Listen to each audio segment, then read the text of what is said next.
Ma première journée au club d'hydravion de Biscarrosse, Aquitaine. On n'a pas chômé, mais on n'a pas fait non plus. On n'a pas non plus volé aujourd'hui. On a eu un temps de merde, comme vous avez vu, plus tôt dans la journée. On a terminé la théorie de l'hydravion.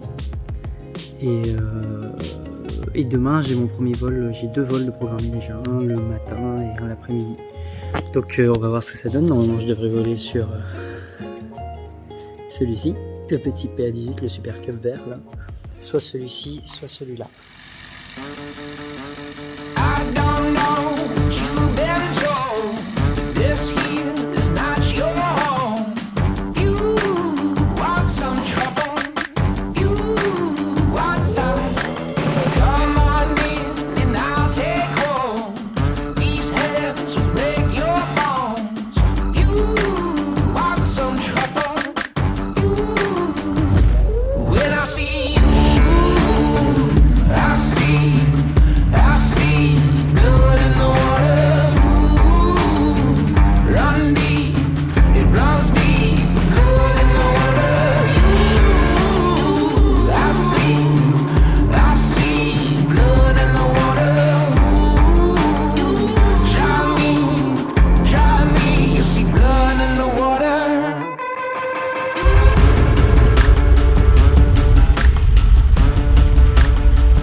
C'est fini pour la première journée de cours, enfin en tout cas c'était le jour 2, mais c'était la première journée de cours, on a fait des vols, c'était très sympa en fait, malgré la météo qui était un vrai challenge pour moi, j'avais jamais volé dans des conditions pareilles, mais j'étais pas au bout de mes peines.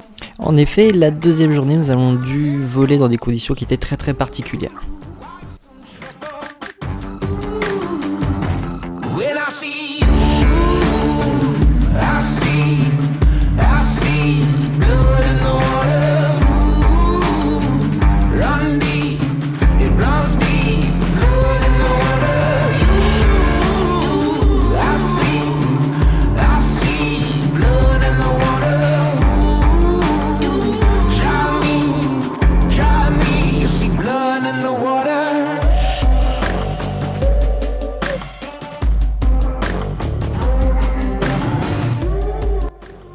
Ok, donc je vais vous montrer le 185 qui est magnifique et immense. Comme vous voyez, je regarde au ciel pour pouvoir regarder la tranche de cette machine incroyable. Je fais 1m75 et là j'ai la caméra au niveau de mon front.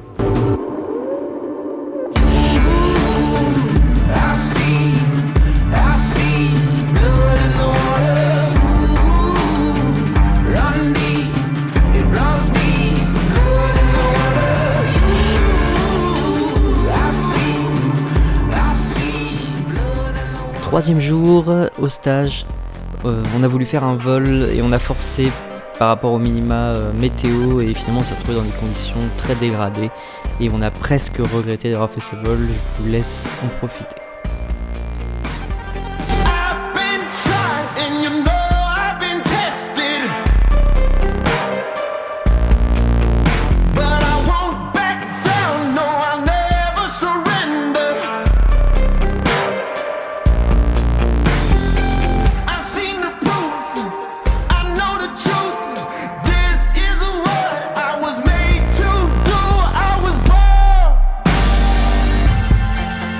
From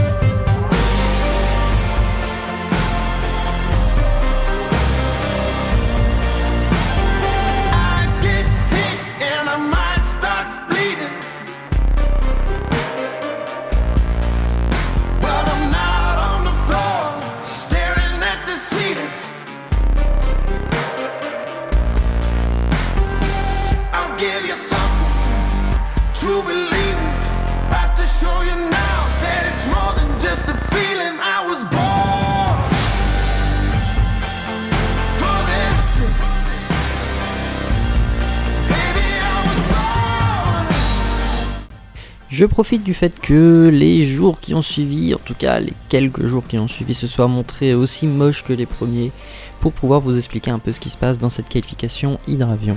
C'est une qualification presque professionnelle gérée par une ATO à Aquitaine Hydravion et je les remercie fortement pour cette formation. C'était une semaine de stage très intéressante et j'y ai pris mon pied. Ce que vous voyez sur les vidéos finalement ce sont des exercices de base vu que ce sont les premiers jours, donc on fait avant tout ce qu'on pourrait appeler des tours de piste mais sur l'eau où on définit une zone d'atterrissage et on se familiarise avec les différentes procédures qu'on a besoin de connaître pour piloter un hydravion, quelque chose dont je pourrais parler plus en détail dans une autre vidéo. Je vous mets donc la dernière journée moche et maussade que nous avons eu en accéléré. Rien de très intéressant finalement, on répète les mêmes exercices que ceux que vous avez vus au début de la vidéo. Et on va pouvoir passer sur les beaux jours.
Salut, alors petit déj, aujourd'hui on va à la plage.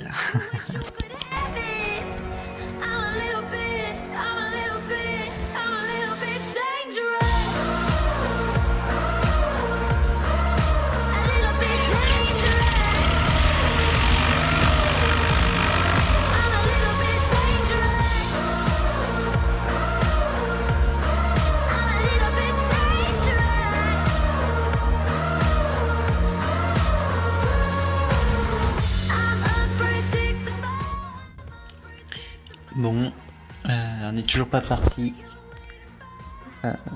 On regarde dehors, il fait moche. Enfin, il n'y a pas de visibilité, mais il n'y a pas de vent. Donc bon, on verra bien. Pendant ce temps-là, je me rabats sur les petites galettes. Et voilà, le stage est terminé, j'ai reçu la fameuse QCC, j'ai passé l'examen le dernier jour, c'était très tendu avec la météo. Ce fut une superbe expérience et je remercie toutes les personnes qui ont permis de faire ce stage, les gérants aussi du club d'Aquitaine Hydravion qui sont à mon avis les seuls en France qui sont totalement les seuls en France à proposer quelque chose comme ça, une véritable aventure. Et merci aussi à Laurent qui m'a permis de le rejoindre pour ce stage et merci à tous ceux qui m'ont juste soutenu tout au long de cette semaine parce que c'était une vraie épreuve pour moi. Ça n'a pas été si simple que ça et je suis très heureux d'avoir réussi et d'avoir terminé ce stage qui était génial. Je n'hésiterai pas à réitérer l'expérience avec d'autres formations. C'était Captain Tango. Ciao.